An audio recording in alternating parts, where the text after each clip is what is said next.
तो चलिए दोस्तों, प्रीवियस वीडियो में हमने बात की थी ह्यूमन हार्ट के बारे में, इसकी वर्किंग के बारे में। ठीक है, अब नेक्स्ट कुछ चीजें और हैं इसके बारे में, जैसे ईसीजी है तो उसको हम डिटेल में स्टडी करेंगे अभी।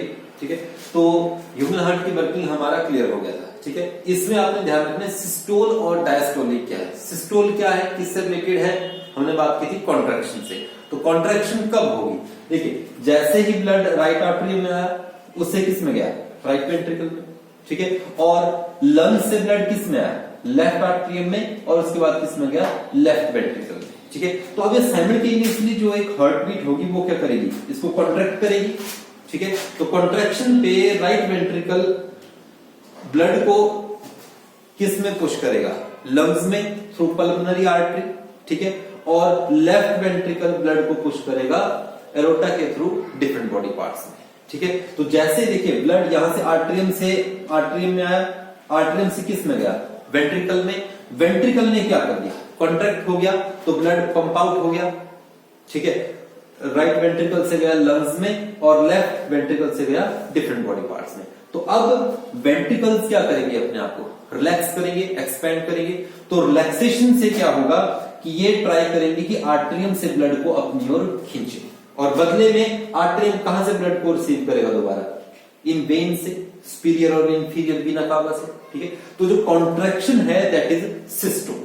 कॉन्ट्रैक्शन से क्या होता है, सिस्टोल से क्या होता है, ब्लड पंप आउट होता है टुवर्ड द बॉडी ऑर्गन्स। ठीक है, तो सिस्टोलिक में प्रेशर क्या रहेगा, ज्यादा, तो वो प्रेशर सिस्टोलिक का कितना होता है, 120 mm of H।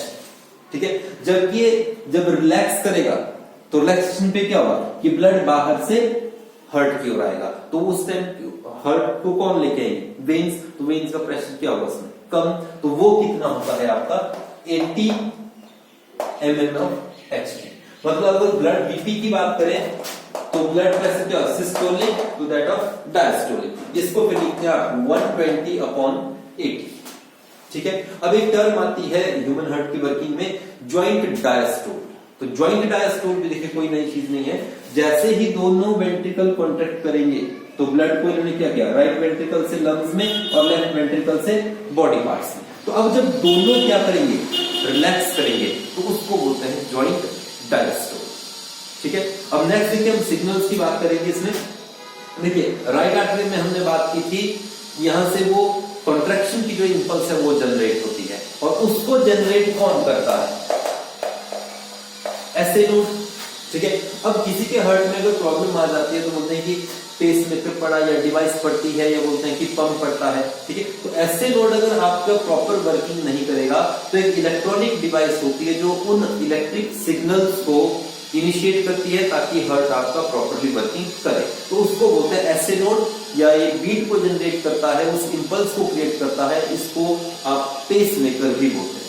ठीक है, अब ये सिग्नल कंडक्शन किस तरह से होती है वो अब इस सेशन में बात करेंगे। देखिए सिग्नल में क्या है कि बॉडी में चाहे आप नर्व सेल की कंडक्शन ले लो, नर्व कंडक्शन ले लो। ठीक है, अब सिग्नल कब फॉलो करेगा, जैसे हम इधर देखेंगे कि देखिए पॉजिटिव चार्ज इस मेम्ब्रेन के बाहर है, नेगेटिव अंदर है। ठीक है, ये मेम्ब्रेन कंप्लीट है। ठीक है, तो दूसरी बॉल में भी नेगेटिव अंदर है और पॉजिटिव बाहर है।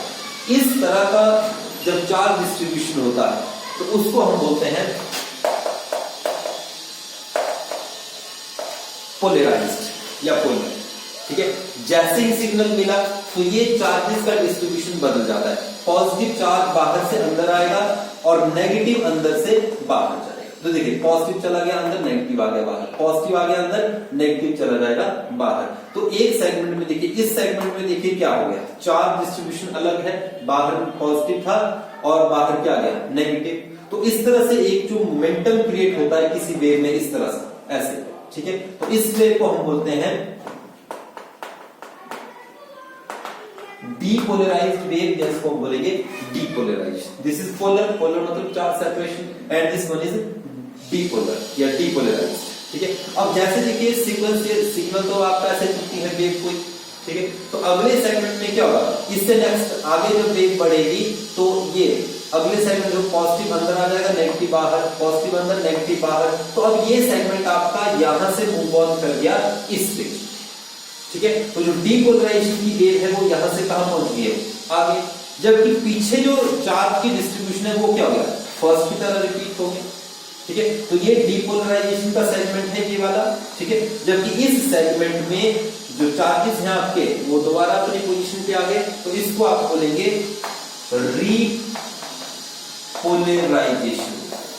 क्या बोलेंगे इसको, रीपोलराइजेशन। ये हो गया आपका पोलर, जैसे ही इनिशिएटिव मिला तो चार्ज डिस्ट्रीब्यूशन हुआ चेंज, तो इसको आप बोलेंगे डीपोलराइजेशन। और दोबारा से अब ये तो वेव आगे चल जाएगी, अगले में आगे पहुंच जाएगी। ठीक है, तो ये दोबारा से नॉर्मल होती जाएगी, तो इसको आप क्या बोलेंगे, रीपोलराइजेशन। क्लियर हो गया।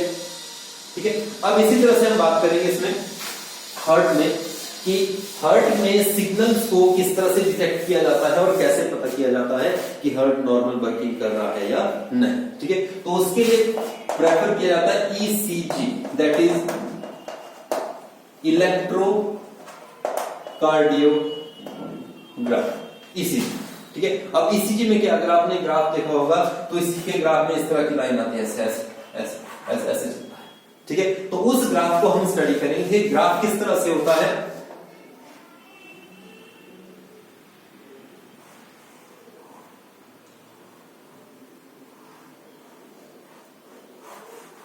ऐसे।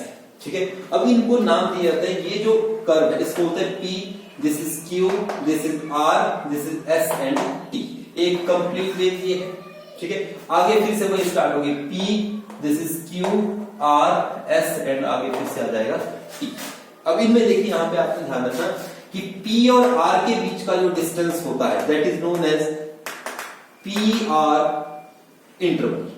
ठीक है, फिर इस तरह एस और टी के बीच का जो डिस्टेंस है that is S T interval. ठीक है, अब P Q R S T ये जो है इनको हम किस तरह से स्टडी करेंगे। देखिए, अब आपने देखना है कि कैसे हम यहां से फाइंड आउट करेंगे कि हार्ट नॉर्मल वर्किंग है या नहीं। ठीक है, अब देखिए हार्ट की हमने बात कर ली थी कि किस तरह से वर्किंग होती है, तो उसमें आप तीन चीजों का ध्यान रखना आपने। जैसे हम अगर हार्ट की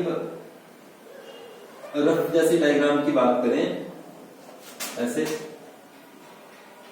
ऐसे, ये है हमारा 4 चैम्बर्ड हार्ट। ठीक है, अब जैसे कि आर्टरियम में ब्लड आया, राइट आर्टरियम में, या आर्टरियम से ब्लड किस में चला गया, वेंट्रिकल में, तो इसको आप बोलेंगे आर्टरियल डीपोलराइजेशन।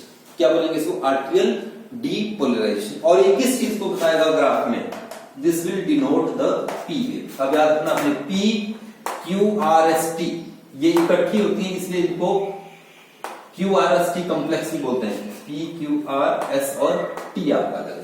फिर दूसरे सेगमेंट में देखिए, जैसे ही ब्लड क्या करेगा, वेंट्रिकल से बॉडी पार्ट्स में जाएगा, तो उसको बोलेंगे हम वेंट्रिकुलर, वेंट्रिकल से जा रहा है ना बॉडी पार्ट्स में। ठीक है, वेंट्रिकुलर डीपोलराइजेशन, इसको बोलते हैं आप क्यू आर एस वेव या क्यू आर एस कॉम्प्लेक्स। फिर नेक्स्ट वेंट्रिकल क्या करेंगे, दोबारा ब्लड को रिसीव करेंगे। ठीक है, यहां से लंग से आएगा इधर, ठीक है, ये यहां से आएगा, तो उसको बोलते हैं आप वेंट्रिकुलर रीपोलराइजेशन। रीपोलराइजेशन मैंने आपको क्लियर करवा दिया, this is T wave. Clear हो गया।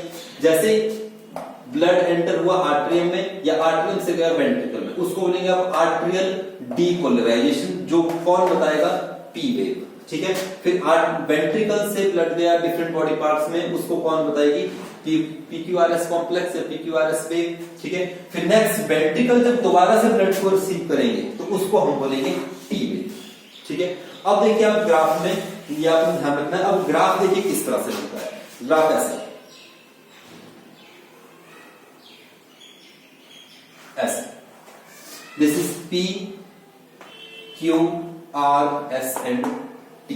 फिर नेक्स्ट ये कंप्लीट हो गया, तो फिर से P Q R S and T.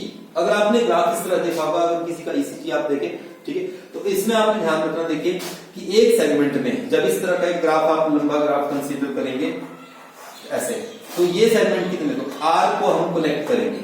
अगर 4 आर आप लेते हैं, ग्राफ को स्टडी किया जाता है जो ग्राफ पेपर पे स्क्वायर बने होते हैं उसके हिसाब से। ठीक है। तो 4r का डिस्टेंस हम कंसीडर करते हैं और उसको डिवाइड कितने से कर देते हैं, 4 से, ये होता है। तो ये आपका आंसर कितना था, 75 बीट्स पर मिनट, 75 बीट्स पर मिनट।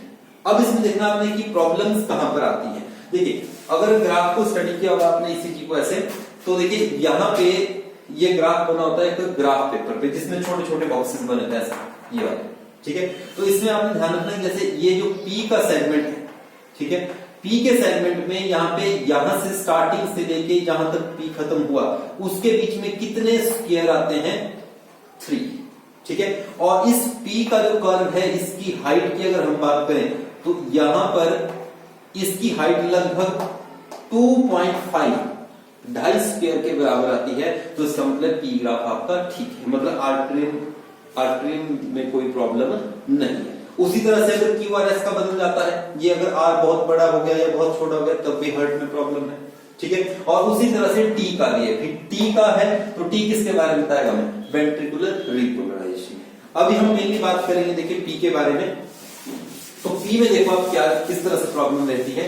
अगर ग्राफ इस तरह से आता है आपका पी का, ये है अगर पी, तो नॉर्मल ग्राफ है, मतलब यहां से लेके यहां तक कितने स्क्वायर बनते हैं, 3, और इसकी हाइट कितने हैं, लगभग 2.5 स्क्वायर के बराबर है। तो मतलब हार्ट आपका नॉर्मल वर्किंग में है, आर्टरियम में कोई प्रॉब्लम नहीं है, ठीक है। इसके नेक्स्ट अगर यही ग्राफ आपका इस तरह से ऐसे आता है, ठीक है, तो इसका मतलब कि इसकी हाइट क्या कर गई, इंक्रीज। पी की हाइट इंक्रीज करने का मतलब है RAE लिखा हुआ है, that is right atrium enlargement, कि राइट आर्टरियम में कोई प्रॉब्लम है, ठीक है। और अगर यही ग्राफ आपका इस तरह से आए ऐसे, ठीक है, तो अब देखिए हाइट तो बड़ी है, ये इतनी है, या हाइट मान लीजिए नॉर्मल है, पर ये वाला जो विड्थ है, इसकी जो चौड़ाई है, ये क्या कर गई, इंक्रीज। तो इस केस में बोलेंगे आप LAE, that is left atrium enlargement, कि लेफ्ट आर्टरियम में कोई प्रॉब्लम है, ठीक है। और अगर दोनों चीजें इंक्रीज कर जाती है, हाइट भी बढ़ जाती है और ये वाला डिस्टेंस भी इंक्रीज कर जाता है, तो मतलब राइट आर्टरियम एनलार्जमेंट भी है और लेफ्ट आर्टरियम एनलार्जमेंट भी रही, ठीक है। तो इस तरह से ये पी का है। फिर क्यूआरएस में भी इस तरह की प्रॉब्लम्स आती हैं और टी में। तो यहां से फाइंड आउट करते हैं कि हार्ट के किस पार्ट में प्रॉब्लम है, ठीक है। या अगर जैसे मान लीजिए टी की बात करें, जो टी आता है आगे ग्राफ आपका, तो टी में अगर प्रॉब्लम है तो टी का मतलब हुआ वेंट्रिकुलर रिपोलराइजेशन में प्रॉब्लम है। जैसे टी का हमने यहां पे लिखा था वेंट्रिकुलर रिपोलराइजेशन, की जिसमें क्या होता है, वेंट्रिकल वापस ब्लड को रिसीव करते हैं, ठीक है। अगर इसका ये ग्राफ प्रॉपर नहीं आ रहा है, एनलार्जमेंट है, छोटा हो गया या बड़ा हो गया, तो इसका मतलब कि वेंट्रिकल को ब्लड को रिसीव करने में प्रॉब्लम आ रही है। तो प्रॉब्लम किस वजह से हो सकती है, कि हो सकता है कि किसी वेन में क्लॉटिंग हो, ठीक है। तो क्लॉटिंग है तो इसलिए हार्ट जो है इजीली ब्लड को रिसीव नहीं कर पा रहा। अब ये भी आपने कॉमन याद रखना कि क्लॉटिंग होने के चांसेस आर्टरीज के कंपैरिजन में वेन्स में ज्यादा होते हैं, क्योंकि आर्टरीज में प्रेशर क्या होता है ब्लड का ज्यादा, जबकि वेन्स में प्रेशर क्या होता है कम, ठीक है। तो इतना थोड़ा सा आपके ईसीजी के बारे में और ह्यूमन हार्ट के बारे में, ठीक है। Thank you.